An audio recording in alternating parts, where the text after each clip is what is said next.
इन दिनों में जिस सीरीज पे मैं प्रचार कर रहा हूं वो सीरीज है स्पिरिचुअल वॉरफेयर। स्पिरिचुअल वॉरफेयर में या इस आत्मिक युद्ध में आपको हथियार याद होंगे, बार बार प्रीच कर रहे हैं आर्मर्स ऑफ गॉड। खुदा के कलाम में कुछ कुछ चीजों का जिक्र लिखा है, the armour of God, Ephesians 6 chapter verse 14 onward.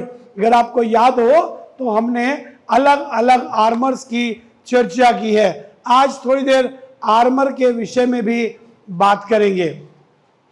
पर कितने लोगों को याद है पहला आर्मर क्या है? What is the first one? Somebody, first one, belt of truth. सबसे पहला क्या था? सत्य से अपनी कमर कस के, सत्य से अपनी कमर कस के। दूसरा, number two is breast plate. क्या है? धार्मिकता की झिलम। नंबर 3, तीसरी बात क्या है? जूते। भैया जूते याद रखो यार, धक्का वक्का दे दिया तो मुझे। शूज के बाद शील्ड ऑफ फेथ, विश्वास की ढाल। एंड उसके बाद क्या है? हेलमेट ऑफ सल्वेशन या उद्धार की टोप। इसलिए क्योंकि दुश्मन के हाथ में एक हथियार है जिसे कहते हैं मखायरा एक छोटा डाइगर टाइप का है जिससे लेकर के वो आपके ऊपर हमला करता है और आपके सर पर हमला ना हो, इसलिए आपके बचने के लिए उद्धार की टोप की बहुत आवश्यकता है। आज चर्चा इसकी करना मांग रहे हैं, what is the sword of spirit? आत्मा की तलवार है क्या?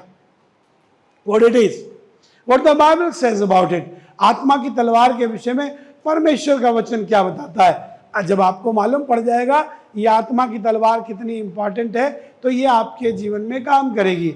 दूसरा कुरिन्थियों उसका 10वां अध्याय 4 और 5वां पद। जी, क्योंकि हमारी लड़ाई के हथियार शारीरिक नहीं। वो कह रहा है क्योंकि हमारी लड़ाई के हथियार शारीरिक नहीं है। The weapon which we are going to use is not only the worldly things, it's not physical, it's not worldly, but this is spiritual। वो बात कर रहा है क्योंकि हमारी हथियार कैसे हैं? क्योंकि हमारी लड़ाई के हथियार शारीरिक नहीं पर गढ़ों को ढा देने के लिए परमेश्वर के द्वारा सामर्थी है।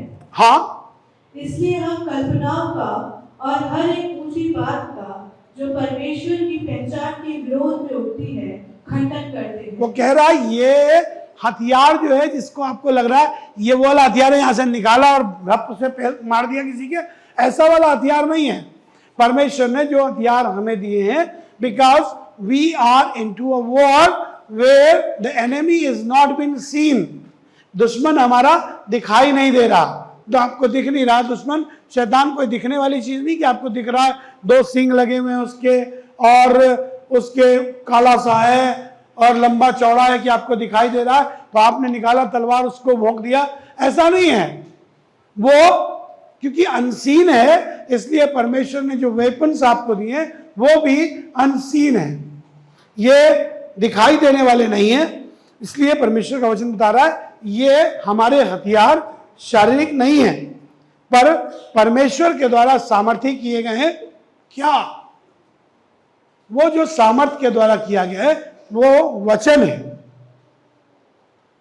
लिखा खुदा कलाम में क्योंकि उसके वचन में सामर्थ्य है। आपके वचन में सामर्थ्य है। जब आप कहते हैं तो परमेश्वर उसे करता है।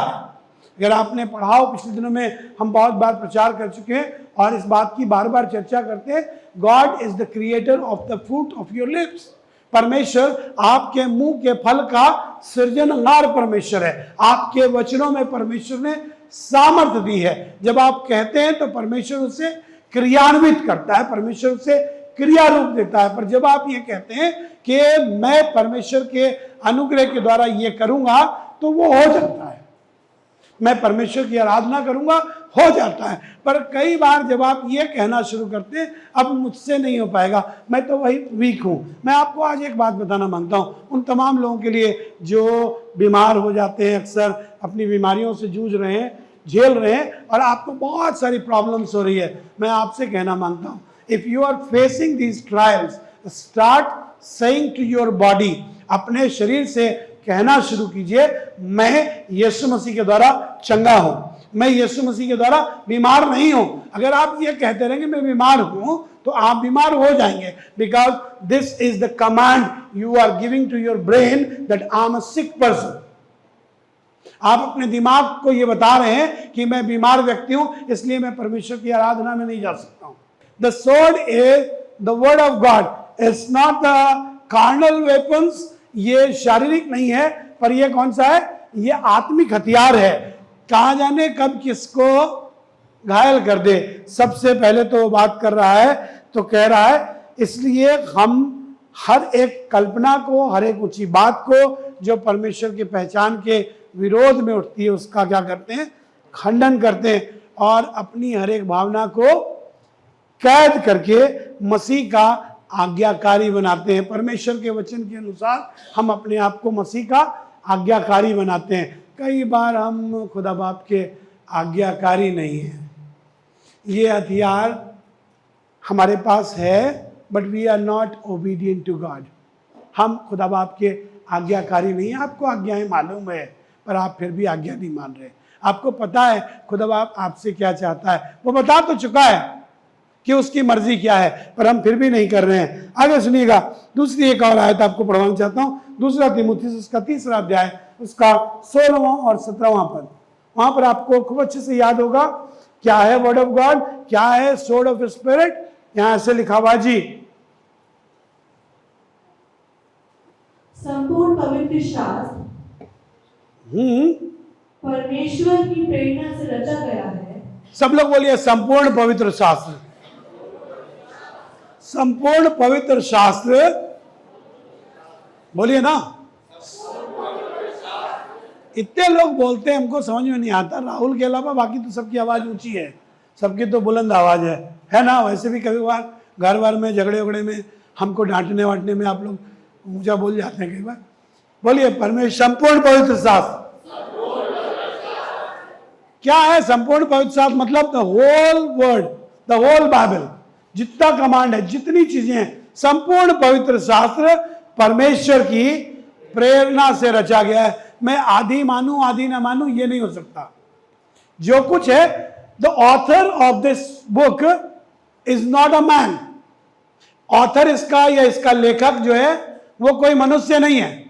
इसको मती ने नहीं लिखा, इसको पतरस ने नहीं लिखा है, इसको परमेश्वर की प्रेरणा के द्वारा उन लोगों ने लिखा है। ये परमेश्वर की प्रेरणा से लिखा कि तो आप आधी माने आधी ना माने ये नहीं हो सकता। आपको मानना पूरा पड़ेगा। क्या करना होगा?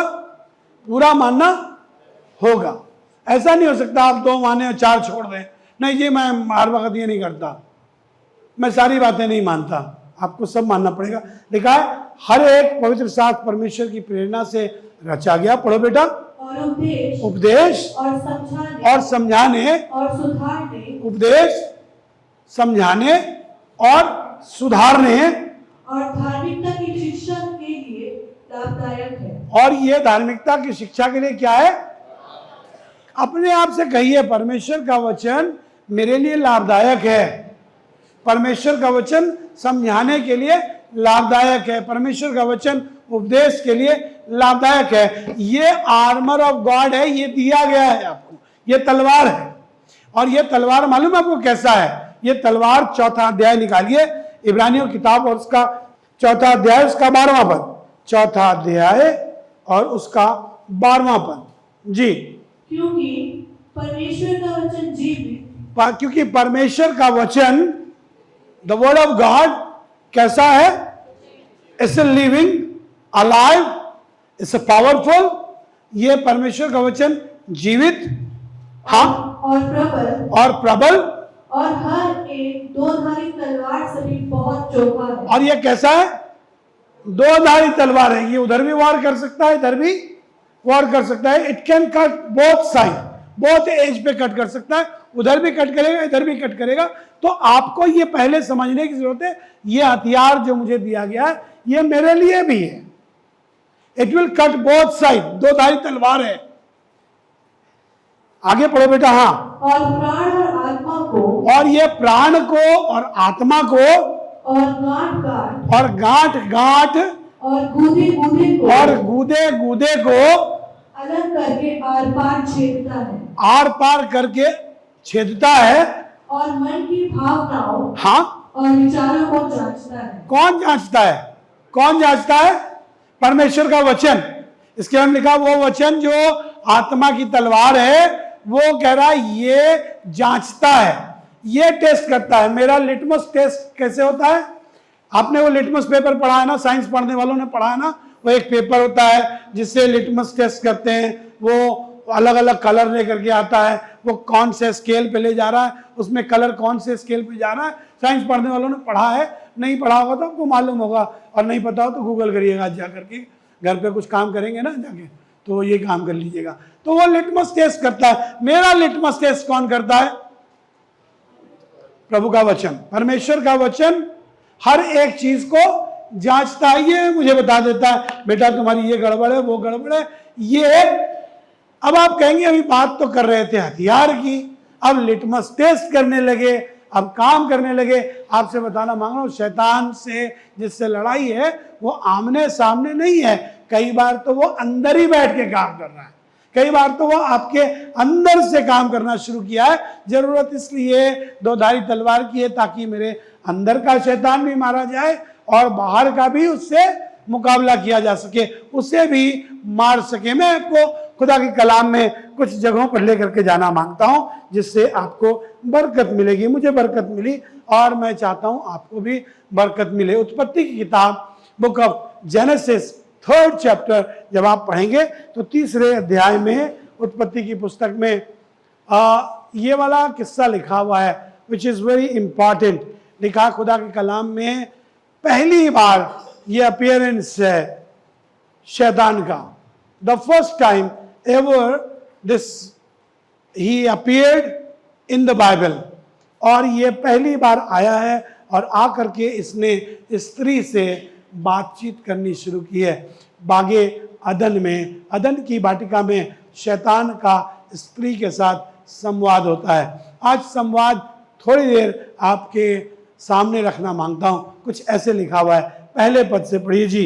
यहोवा परमेश्वर ने हाँ, जितने बनेले पशु बनाए थे, हाँ, उन सब में सर्प धूर्त था। हाँ, उसने स्त्री से कहा, क्या सच है कि परमेश्वर ने कहा तुम इस वाटिका के किसी वृक्ष का फल ना खाना? गौर कीजिएगा, जब शैतान बात करने लगा तो उसने पूछा क्या खुदा ने कहा है?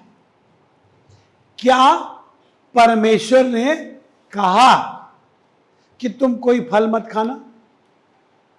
जब वो बात कर रहा था तो उसको मालूम था कि इस पे अटैक कैसे करना है। लिखा है ना, सांप सबसे धूर्त था, तो ऐसे लिख भी हो सकता था। आप सांप की कल्पना करते हैं तो क्या करते हैं? सांप की कल्पना करते हुए सांप आएगा तो क्या करेगा? मान लो अभी ऊपर सोनिया बैठी है, बालकनी में लेनेट बैठी है, मान लो सांप आ गया, सांप सांप सांप, क्या करेंगे फौरन? अरे भैया पैर वैर उठा के कुर्सी पे अपना उछल के बैठेंगे, नीचे कहीं सांप काट न ले।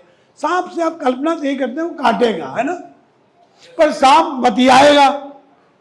सांप आकर के बातें कर रहा है, और बातें करके सांप क्या पूछ रहा है? देखो सांप क्योंकि वो सिर्फ सिंबॉलिक है, इसलिए जब वो बात कर रहा है तो वो ये नहीं कह रहा मैं काटने वाला सांप हूँ, अरे फक से फन फैला लिया मेरा, लंबा चौड़ा काला करैत नाग हूँ, कोबरा हूँ, ये सब कुछ नहीं कह रहा। वो सांप आया, आकर के उसने बातचीत करनी शुरू की, क्योंकि वो धूर्त था। उसने अपनी धूर्तता से बात की। उसने सवाल पूछा, क्या परमेश्वर ने तुमसे कहा है? आपको कहाँ मालूम परमेश्वर ने क्या कहा है? आपको कैसे पता लगता है खुदा बाप ने क्या कहा और क्या नहीं कहा है? Church, it's a question to you. आपसे एक सवाल है, आपको कैसे पता लगता है उसने क्या कहा है क्या नहीं कहा है? बाइबल उठा के बताइए, इससे पता लगता है। आपको कैसे पता लगता है? आपको कैसे मालूम पड़ता है खुदा आपने कहा कि नहीं कहा? उसने पूछा परमेश्वर ने क्या तुमसे कहा है? सुनिएगा आगे। हाँ, स्त्री ने सर्प से कहा, हाँ, इस वाटिका के वृक्षों के फल हम खा सकते हैं, पर जो वृक्ष वाटिका के बीच में है उसके फल के विषय में परमेश्वर ने कहा है कि ना तो तुम उसको खाना और ना उसको छूना, नहीं तो मर जाओगे। अब आप पढ़िएगा बाइबल में जाकर के, परमेश्वर ने ऐसा कुछ नहीं कहा था। जब आप इसे पढ़ेंगे, चेक करेंगे, क्रॉस रेफरेंस चेक करेंगे, तो ये चैप्टर तो और पहले पढ़ना है, उससे पहले बाद का तो कुछ है नहीं। परमेश्वर ने आदम से कहा था फल खाना नहीं, छूना, देखना, ये सब मना नहीं किया था उसने सिर्फ कहा था खाना नहीं। ये पूरी तरीके से इसको याद नहीं है, शैतान ने आकर के कंफ्यूज किया है। और आपको मालूम वो कंफ्यूज कैसे कर रहा है? कई बार हम जब यीशु मसीह के पास नए नए आए तो हमसे लोग अक्सर कहते थे देखिए झूठ बोलना पाप नहीं है, झूठ बोलने में कोई बुराई नहीं है। अगर आपका झूठ किसी का प्राण बचा सके तो ऐसा झूठ नहीं होता। भाई झूठ की एक नई परिभाषा मालूम हुई। शैतान आकर के जब आप पर अटैक कर रहा है तो वो ये नहीं कह रहा कोई बात नहीं, 2 बीवी रख सकते हैं, 3, 4, 5 भी रख सकते हैं, क्योंकि दाऊद नहीं रखता था क्या? सुलेमान के पास नहीं थी? पुराने जमाने में ओल्ड टेस्टामेंट में पढ़ के देखिए, फलाने सबके पास थी, अलाउड है। आपको मन करे दारू पीने का, कहिए हाँ भाई में लिखा हुआ है, थोड़ी थोड़ी पिया करो। ऐसे इससे पंकज उदास का गजल हो गया, थोड़ी थोड़ी पी लिया करो। आपका क्योंकि पीने का मन कर रहा था इसलिए आपने पीने के लिए, शैतान ने भी धीमे से आकर के आपको यही बताया है। कोई जरूरी नहीं है अपना दसवांश देना। कौन देता दसवांश? परमेश्वर पैसों का भूखा है क्या? परमेश्वर को आपके पैसे ऐसे नहीं चाहिए होते, परमेश्वर को आपका दिल चाहिए। दिल, इतना सा दिल है, काट पीट के निकाले तो 150 ग्राम का निकलेगा। वो आकर के आपको बता रहा है, कंफ्यूज कर रहा है, आपको वर्ड्स में मैनिपुलेट कर रहा है, और आप कई बार मैनिपुलेट हो गए। आपके पास तलवार थी नहीं, या आपकी तलवार थी तो खुट्टल हो गई थी, आपकी तलवार में धार नहीं था, आपका तलवार उसका मुकाबला कर नहीं पाया। वरना अगर मुकाबला करते तो आपको पता होता क्या कुछ कहने की आवश्यकता थी। अगर आप उसका जवाब दे पाते, आपने परमेश्वर का वचन पढ़ा होता तो आप उसका आंसर कर पाते। झूठ नहीं बोलना, क्योंकि झूठ बोलना, हर एक झूठ का बोलने वाला, चाहने वाला और गढ़ने वाला। प्रकाशित वाक्य की पुस्तक में क्या लिखा है? किसी को याद है वो आयत? याद है? प्रकाशित वाक्य की पुस्तक में लिखा हुआ है हर एक झूठ का गढ़ने वाला और चाहने वाला उसके राज्य में प्रवेश करने नहीं पाएगा। मेरे झूठ बोलने से किसी की जान नहीं बचती है। अगर खुदा बाप को किसी को बचाना होगा तो मेरे झूठ के सहारे बचाएगा क्या? मुझसे मेरे दोस्त ने कहा ऐसा झूठ बोल सकते हैं। तब हम नए नए आए थे, मेरा दोस्त था, कहने लगा झूठ बोल सकते हैं। हमने कहा नहीं, झूठ नहीं बोल सकते। अगर खुदा को किसी की जान बचानी है, उसने मुझे एग्जाम्पल कोट करके बताया, अगर मान लो कोई किसी को मारने आ रहा है, तुमने उसे कमरे में बंद कर दिया और कह दिया वो यहाँ नहीं है, इससे वो बच जाएगा, उसकी जान बच गई, तो ऐसा कोई पाप नहीं है। हमने उसको बताया, हमने कहा सुनो, अगर खुदा बाप को उसको बचाना ही होगा तो मैं कह भी दूंगा वो अंदर है, तो उसकी आंख को खुदा बाप अंधा कर देगा, उसको देख के भी नहीं दिखेगा, उसकी तलवार उस तक जाएगी नहीं, उसकी गोली उसमें चलेगी नहीं। जान बचाने के लिए खुदा बाप मेरे झूठ का सहारा लेगा क्या? क्या आपको लगता है खुदा बाप आपके झूठ का सहारा लेके आपको प्रमोशन देगा? आपके झूठ का सहारा लेके आपके बॉस को खुश कर देगा? आपके झूठ के सहारे से? अच्छा सुनिए, एक बात बताइए, कितने लोगों को रेडी पे सामान खरीदने का शौक है? मतलब जो पटरी वाला बाजार होता है, ठेली वाला सब्जी बेच रहा होता है, आपने कभी खरीदा उससे सब्जी खरीदने का शौक है आपको? हमको बहुत शौक है, मतलब बहुत ज़्यादा शौक है सब्जी खरीदने। कई बार जब सब्जी वाले के पास जाते हैं, उससे कहते हैं भैया, वो बताता है 25 रुपये पाव है, हम उससे कहते हैं नहीं 20 लगाओ, तो कहता बाबूजी 21 का तो मेरा खरीद आया है। आपके साथ ऐसा कभी हुआ? कभी उसने बताया इतने का तो मेरा आया है, और बाद में उससे कम का आपको दे भी देता है। बाद में आपको अपने खरीद का जो बता रहा होता है उससे सस्ता बेच देता है। आपको पता लग जाता है ना झूठ बोल रहा है। बताओ तो मालूम पड़ जाता है ना झूठ बोल रहा है। आप झूठ बोलेंगे मालूम नहीं पड़ेगा। वो जो आपको समझा रहा है, बता रहा है, आप भी उससे बता दीजिए हमको समझा रहा है। तब आगे पढ़िएगा, ऐसे लिखा हुआ है, हवा से बात करते हुए तब सर्प ने स्त्री से कहा, हाँ तुम निश्चय ना मरोगे, वरन परमेश्वर आप जानता है कि जिस दिन तुम उसका फल खाओगे उसी दिन तुम्हारी आंखें खुल जाएंगी और तुम भले बुरे का ज्ञान पाकर परमेश्वर के तुल्य हो जाओगे। जी। अतः जब स्त्री ने देखा कि उस वृक्ष का फल खाने के लिए अच्छा, तब उस औरत ने देखा वो फल खाने के लिए अच्छा और देखने में मनभाव, देखने में मनभाव और बुद्धि देने के लिए चाहने योग्य भी है। हुआ क्या मालूम है आपको? ये परमेश्वर का वचन आज्ञाकारी नहीं बना पाया उसे। अभी हमने पढ़ा था, हम क्या करते हैं, परमेश्वर के वचन के द्वारा अपने आप को परमेश्वर के वश में कर देते हैं और उसका आज्ञाकारी बना देते हैं, पर यह आज्ञाकारी नहीं बनी। ये इसने क्या किया, ये कंफ्यूज हो गई शैतान से बातें करते हुए, ये उससे मुकाबला नहीं कर पाई, उसको ओवरकम नहीं कर पाई, कंफ्यूज हुई और कंफ्यूज होने के बाद इसने वो फल खा लिया। द फर्स्ट सिन, पहला पाप पृथ्वी पर बागे अदन में, अदन की वाटिका के बन जाने के बाद पहला पाप जो उत्पत्ति की पुस्तक में हुआ वो ये था कि उसने परमेश्वर की आज्ञा का उल्लंघन किया है। कई बार शैतान आपको आकर परमेश्वर के वचन को ट्विस्ट कर रहा है और ट्विस्ट करके आपको समझा रहा है और समझाकर आपसे वो पहला पाप करा रहा है। आपका पाप इसलिए नहीं है क्योंकि आप बड़े पापी आदमी थे या आपने बड़ा घनघोर काम किया। इस औरत ने जाके कोई व्यभिचार नहीं किया है, इस औरत ने जाकर के दारू भी नहीं पी है, इस औरत ने जाकर के किसी का मर्डर नहीं किया, बस इसने एक छोटा सा पाप किया है। वो छोटा पाप ही पहला पाप है। इसने क्या किया? पाप का नाम बताइए, क्या पाप किया है? डिसओबीडियंस। क्या किया है? इसका पाप क्या है? अनाज्ञाकारिता। बस कुछ और नहीं करना है, अनाज्ञाकारिता करना है, आपसे पाप हो गया। शैतान ने आपके ऊपर अटैक कर दिया and you are killed, you are finished. अब आपका काम खत्म हो गया। मैं आपको दूसरी जगह लेकर के चलूंगा। ये तो डिफिटेड साइड है, पर आपको विक्टोरियस साइड में जाके मजा आएगा। विक्टोरियस साइड में यू विल एंजॉय। मत्ती रचित समाचार का चौथा अध्याय, तीसरा अध्याय बीत चुका है।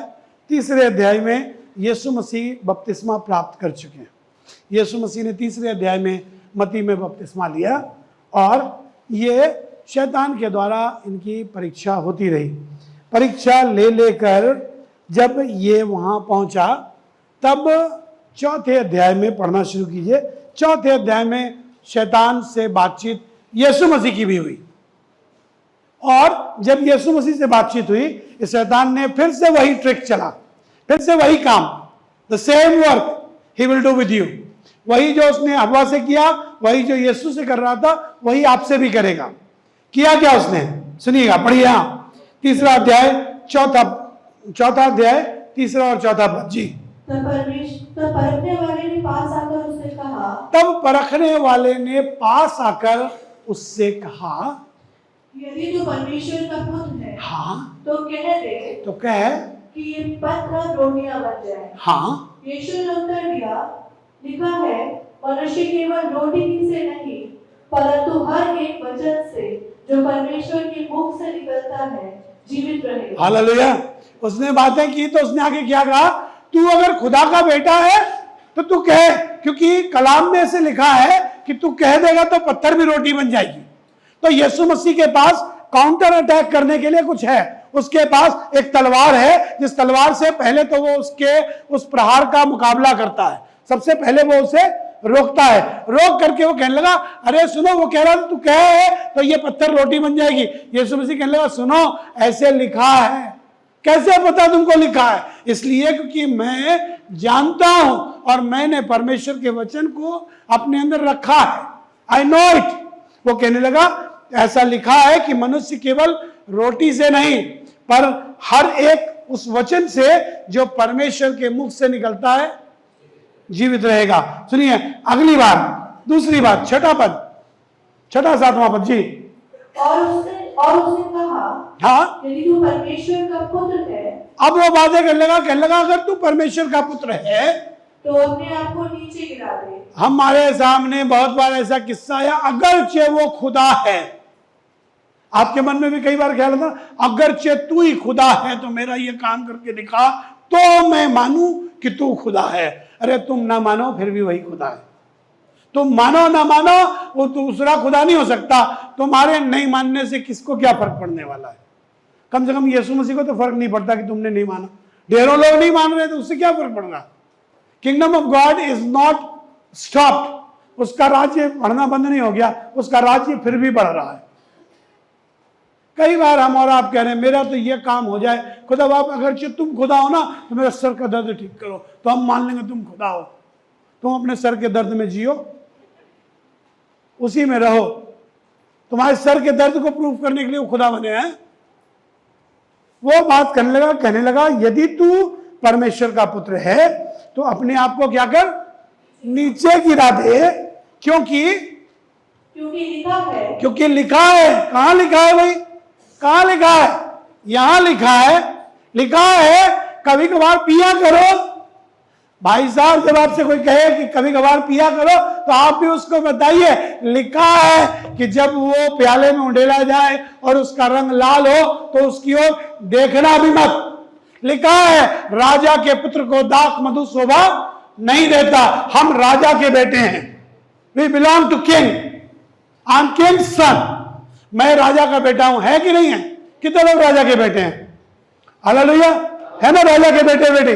राजा के पुत्र को, मेरे साथ बोलिए, राजा के पुत्र को दाख मधु शोभा नहीं देता। This is not for king son. राजा के बेटे के लिए नहीं दारू दरू है। दारू दूरू पिए भिखमानिका का बेटा, भिखारी का बेटा पिए। अगर आपका भी पीने का दिल करे जिस दिन, उस दिन कहेगा मैं भिखारी का औलाद हूं, मैं दारू पीने जा रहा हूं, भिखारी की औलाद हूं। राजा के पुत्र को यह शोभा नहीं देता। बता पाते पर क्योंकि पढ़ाई नहीं था इसलिए फंस गए उसमें। क्योंकि पढ़ाई नहीं था इसलिए मालूम नहीं था। वो लोग जो कहते हैं ना, सुनिए थोड़ी देर बता ही देता हूं आपको। वो लोग जो कहते हैं ना, पौलुस ने कहा तीमुथियुस को चिट्ठी लिखी, कहा पेट के खराब होने के कारण थोड़ी थोड़ी पिया कर। एक अंकल ने एक दिन कहा, तो हम ये पूछते हैं, हमारा तरीका है, हमने खुदा बाप से पूछा, हमने खुदा बाप ये आदमी कह रहा, बाइबल का रेफरेंस दे रहा, अब बताओ हम क्या बताएं इसको। नए नए आए थे गाजियाबाद में, 93 का किस्सा है। हमने हम तो फंस गए, क्या जवाब दें इसको। ये कह रहा पिया करो, बाइबल में लिखा है, रेफरेंस भी बिब्लिकल है। तो हमने दुआ की, हमने कहा हम आपको बताएंगे, पीना नहीं चाहिए, लेकिन ये बता रहे हैं पक्का। हमने कहा लेकिन हम आपको बताएंगे। जब हमने कहा बताएंगे, फिर दुआ की हमने, खुदा बाप तुम ही बताओ, कुछ जवाब बताओ। तो खुदा बाप ने मुझे बताया, ये जहाँ लिखा है, जिस सिचुएशन के बारे में लिखा है, वो अराबा में जब तिमोथी था, जो सिचुएशन लिखी है ना, ज्योग्राफिकल कंडीशन पता करेंगे तो आपको मालूम पड़ेगा, जब वो अराबा में या अरेबियन कंट्री में था। हिंदी के बारे में लिखा है अराबा में था, अरेबियन कंट्री में था, जहाँ पर बहुत सारा ऑयल होता है, ज़मीन के अंदर बहुत सारा ऑयल होता है। उस ऑयल के साथ कभी आपने स्कूटर में जब आप ऐसे झुका करके निकालते थे और पाइप से खींच के पानी पेट्रोल निकालते थे कभी, तो ऑयल अंदर चला था तो आपके अंदर वो नहीं होता था, हाँ, जलन होने लगती थी, तो दिल करता था कुछ पिला दो, कुछ ठंडा खा लो, कुछ कर लो, क्योंकि अंदर जलन हो रही है। वो खुदा ने बताया क्योंकि वहाँ पर ऑयल बेस्ड है, जो वाटर भी आता है वहाँ पर वो ऑयली वाटर आता है, इसलिए वहाँ पर सिर्फ वाटर से उसका काम नहीं चलता था। इसलिए उसने कहा कि खाली पानी नहीं, ऐसे लिखा भी है भविष्य में केवल जल ही का पीने वाला मतलब, पर पेट के बार बार खराब होने के कारण थोड़ी थोड़ी दाखरस पिया कर। वहाँ भी दारू नहीं लिखा, लिखा दाखरस। दाखरस means not the fermentated one, grape juice के बारे में लिखा है। तो हमको खुदा ने ऐसे बताया कि मैंने अपना, मेरा एक दोस्त था जो काम करता था डाबर में, मैन्युफैक्चरिंग केमिस्ट था, मैंने उसको फ़ोन किया, मैंने कहा एक बात बताओ, फार्माकोपिया खोलो और फार्माकोपिया खोल के जाओ मुझे पढ़ के बताओ कि जो अंगूर का रस है, अंगूर का जो छिलका है, उसके छिलके में एंजाइम है क्या। क्योंकि मैंने थोड़े दिन मेडिकल में काम किया था, इसलिए मुझे मालूम था कि एंजाइम्स होते हैं और एंजाइम्स डाइजेस्टिव सिस्टम के लिए अच्छा होता है। तो हमने उससे पता किया, कहला तुमको क्या करना है, तुम पादरी अपना प्रचार कर। तो हमने कहा नहीं मुझे पढ़ना है, मुझे पढ़ के बताओ। उसने मुझे चेक करके बताया, कहने लगा हाँ इसके छिलके में एंजाइम होता है, इसलिए क्योंकि एंजाइम होता है इसलिए उसने कहा था दाख का रस पिया कर, नॉट द दारू पिया कर। अगर आप परमेश्वर का वचन ठीक से पढ़ेंगे तो आपको मालूम पड़ जाएगा खुदा बाप का कलाम कुछ बता रहा। वो कहने लगा, उसने बातचीत की, उसने कहा क्योंकि वो पढ़ो बेटा, हाँ, क्योंकि लिखा है क्योंकि लिखा है, वह तेरे विषय में अपने स्वर्गदूतों को आज्ञा देगा हाँ और वह तुझे हाथों हाथ उठा लेगी, जी, कहीं ऐसा ना हो कि तेरे पाँव में पत्थर से ठेस लगे। हाँ। यीशु ने उससे कहा, यह भी लिखा है। आपको मालूम है वो क्या कह रहा था? वो यीशु मसीह से, वो यीशु मसीह से कह रहा था कमिट सुसाइड। वो यीशु मसीह से कह रहा था कमिट सुसाइड। क्या करो? ऊपर पहाड़ के टीले पर से अपने आप को गिरा दो। मतलब क्या है? What does it mean? क्या मतलब है इसका? ऊपर से गिरा दो। अभी यहां लेनेट से कहें ऊपर से कूद जा, इसका मतलब क्या है? या उससे कहें अपना बच्चा ऊपर से फेंक दे, इसका क्या मतलब? हालांकि फेंकेगी नहीं, पागल थोड़े। पर अगर वो कह भी दिया वो फेंके ऊपर से, तो क्या मतलब? वो उकसा क्या रहा हूं? उकसा रहा हूं या तो हत्या कर ले या कि सुसाइड कर ले, नीचे कूद, बेंच पे गिरेगी, हड्डी हड्डी टूटेगी, संदीप का कुछ काम बढ़ेगा, सेवा करनी पड़ेगी। वो ये बता रहा था कमिट सुसाइड। और यीशु मसीह कहने लगा सुनो, यीशु मसीह ने बातचीत की, आगे लिखा है, हाँ। यीशु ने उससे कहा, यह भी लिखा है। यीशु मसीह कहने लगा सुनो, तलवार ये, काउंटर अटैक ये भी लिखा है, तू प्रभु अपने परमेश्वर की परीक्षा ना कर। जब वो तलवार चला रहा था तो यीशु मसीह रोक रहा है, कह रहा है ना ना रुको, ये भी लिखा हुआ है कि तू अपने प्रभु अपने परमेश्वर की परीक्षा नहीं कर। I am not going to test my father, I am not going to do it. जब तुम ये बता रहे हो ये लिखा, तो इसके साथ ये भी तो लिखा है। सुनिएगा आगे 9वां पद, फिर तीसरा अटैक सुनिएगा, the third time, 9th and 10th verse. उससे कहा, हाँ, यदि तू गिरकर मुझे प्रणाम करे। अब वो ले गया ऊपर मंदिर के कोहरे पे, सारा वैभव दिखाया, पूरी दुनिया दिखाई, सब कुछ दिखा दिया यीशु मसीह को। दिखा करके कहने लगा अगर तू मुझे गिर कर प्रणाम करे। कई बार शैतान आपको और मुझको भी खुदा बाप से दूर ले जा रहा है और कह रहा है एक काम करो ना, बाकी जो करते हो करो, तुम क्रिश्चियन हो रहो, बस एक काम करो, वर्शिप मेरी शुरू कर दो। Don't go to the church मत जाओ, इतवार को मेरी आराधना करो, इतवार को काम पे ले जाता हूं, डबल ओवर टाइम दूंगा, डबल ओवर टाइम दूंगा, इतवार को वहां काम करो। जरूरी क्या है और कुछ करने का? वो कहने लगा उससे कि अगर तू गिर कर मुझे प्रणाम करे तो ये सब कुछ तुझे दे दूंगा। कहने लगा तो ये सब कुछ तुझे दे दूंगा। यीशु मसीह को मालूम है सब कुछ शैतान तेरे बाप का नहीं, मेरे बाप का है। जब वो कहे ना कि सब कुछ तुझे दूंगा, तुझे बरकत दूंगा, तू चल वहां, चलिए चल वो चल, तो कहेगा तेरे बाप का नहीं, मेरे बाप का है। मेरा बाप जो आसमान में बैठा सब कुछ उसका है। वो कहने लगा ये सब कुछ तुझे दे दूंगा। सुनिएगा यीशु मसीह कहने लगा हे शैतान दूर हो जा, दूर हो जा। हाँ, क्योंकि लिखा है तू प्रभु अपने परमेश्वर को प्रणाम कर, हाँ, और केवल उसी की उपासना कर। अब की बार वो यीशु मसीह खाली रोक नहीं रहा था, इस बार वो तलवार से तलवार को नहीं रोक रहा था भाई। इस बार लिया भागा, दूर हो जा, भाग, मारा उसके। उसने सुनिए ना आगे, आगे लिखा हुआ मिल जाएगा आपको, आगे ऐसे लिखा हुआ, उसने लिया, उसे मारा और कहा, लिखा है कि तू अपने परमेश्वर को प्रणाम कर और केवल उसी की उपासना कर। फिर 11वां पद पढ़ दो बेटा। हाँ, तब शैतान उसके पास से चला गया। तो लिखा तब शैतान उसके पास से चला गया। आपको मालूम है बहुत बार हम खाली डिफेंड कर रहे हैं, आप सिर्फ डिफेंसिव मोड में हैं, शैतान से सिर्फ डिफेंड किए जा रहे हैं, क्योंकि आपके पास तलवार नहीं है। You have to be offensive sometime. आपको शैतान को अपने पास से भगाना भी है। खाली वो आप पर अटैक किए रहे और आप उसे रोके रहे, कभी ढाल से, कभी बर्छी से, कभी शील्ड से, कभी जूते से, इससे रोके रहे। रोकने की खाली जरूरत नहीं है, आपको ऑफेंसिव होना है। And you have offensive weapon in your hand. आपके हाथ में एक ऐसा हथियार दिया गया जिससे आप दुश्मन पर वार कर सकते हैं। दुश्मन वो नहीं है जो शारीरिक है, पर दुश्मन वो है जो आत्मिक है, और उस पर वार करने के लिए तरीका ये है, आप लीजिए और लेकर के उससे कहीं भाग। आप बहुत बार उससे उलझिए नहीं, आप उसको भगाइए अपने पास। यीशु मसीह ने उसे भगाया, उसे कहा दूर हो। लिखा है 11वें पद में, तब पढ़िएगा, तब ऐसे लिखा हुआ है जी।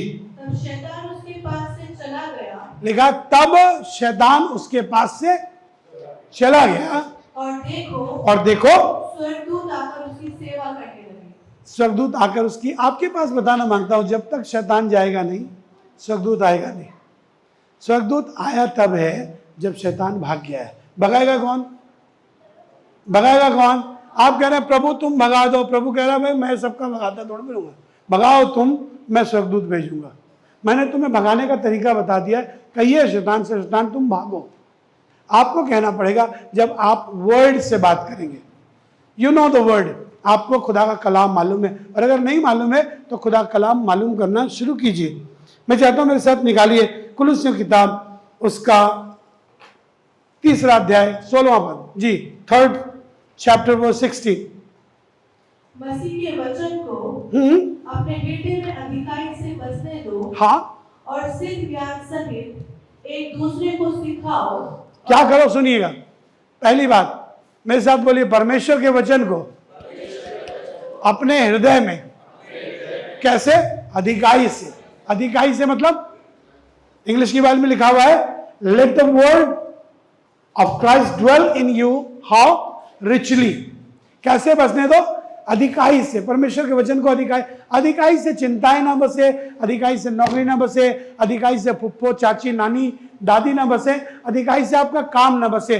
कई बार कुछ कुछ चीजों की अधिकाई ने परमेश्वर के वचन को कम कर दिया है।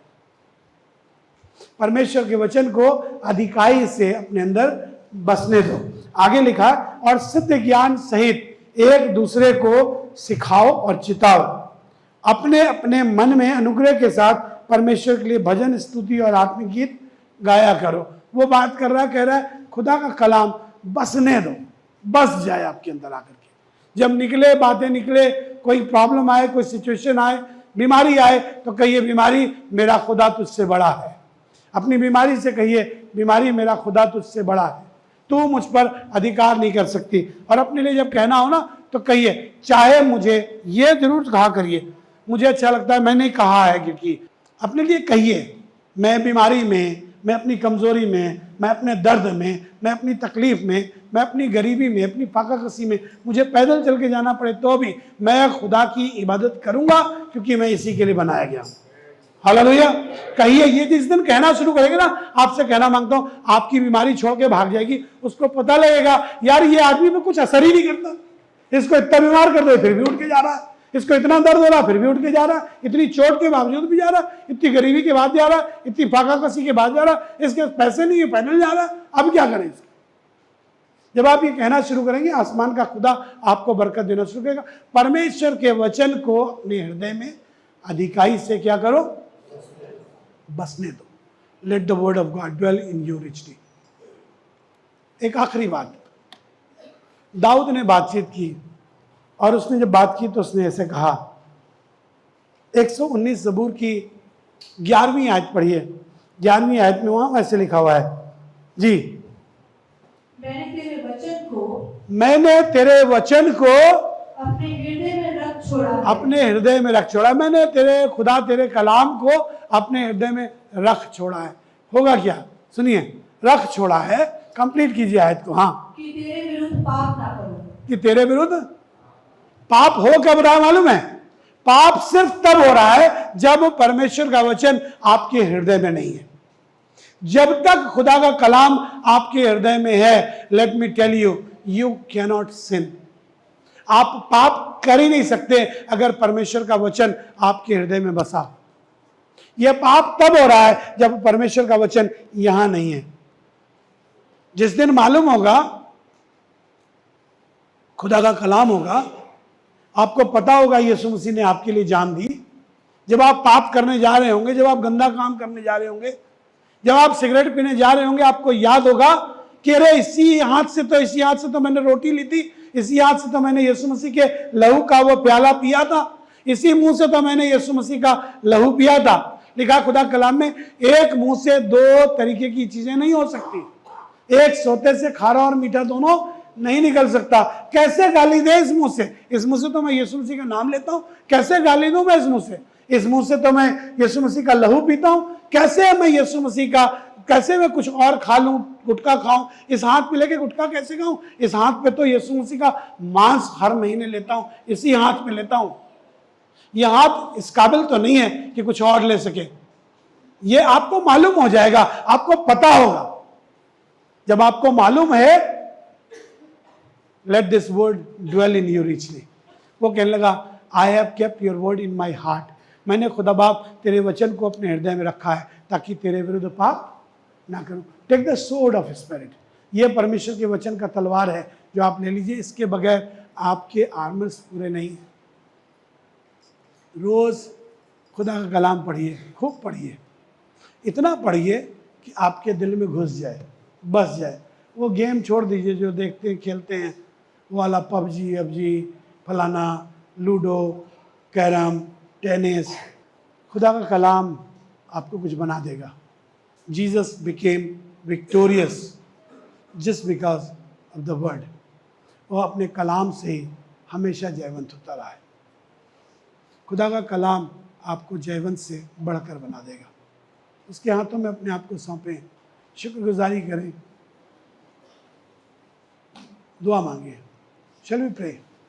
आइए दुआ करें। प्रभु यीशु मसीह, जैसे आपके सेवक ने कहा, because we are in a warfare, क्योंकि हम आत्मिक युद्ध में हैं, होने दे कि हम अपने सारे हथियार बांध लें ताकि उस दुष्ट का सामना कर सके। न सिर्फ सामना कर सके वरन उसे डिफीट कर दे पाए। हम पर फजल कर, पूरी कलीसिया को आशीष दे, सबको अपने हाथों में बनाकर रख। आदर महिमा सब आपको मिले, यीशु मसीह के नाम से मांगते हैं, आमीन।